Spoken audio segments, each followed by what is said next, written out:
Yeah, Bill, you hear from families about just how hard it is to find child care and how expensive it can be to pay for it. Providers on the same token say, hey, it's very expensive to run a child care center, keep good people around, and keep the kids safe.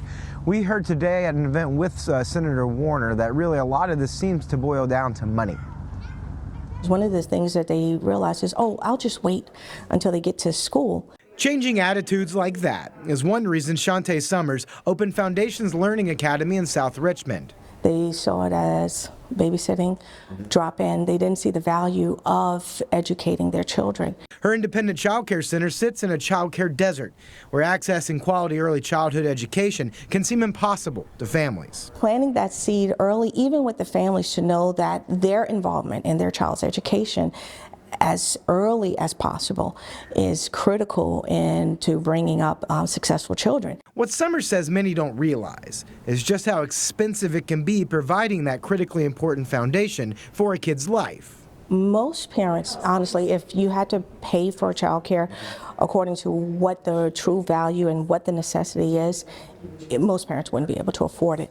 That was a big topic of discussion Monday in Richmond as local child care providers spoke with U.S. Senator Mark Warner.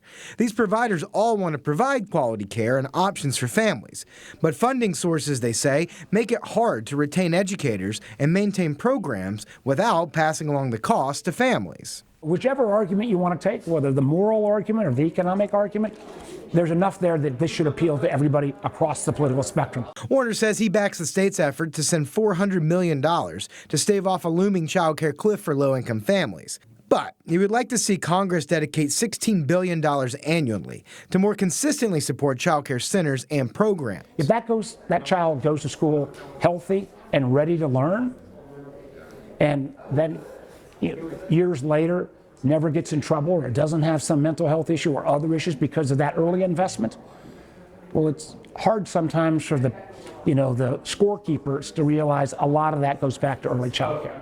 The fuel to the child care engine is the educators, but providers say they lose candidates to Chick-fil-A or Amazon because they pay just as good with less stress. We will lose a lot of those workers if we don't continue that support. You can't just say, oh, it's just about wages. Summers says Virginians need to look at the child care industry holistically and consider the best outcomes that she's seen. I've been doing this long enough. I do run into some of our former families that have children that are now in college, and no one else in their family has gone to college. So we can finally attack some of the negative numbers that we have in our society with education. That's why the importance of education is so critical. So we can quantify it. It just takes a lot longer. Warner says he does support an expansion of the child tax credit and a deal in Congress that would expand it. Now, educators and providers say this is such a big issue. It's going to take funding at a local, state, and federal level to truly address this crisis. Reporting in Richmond, Jake Burns, CBS 6.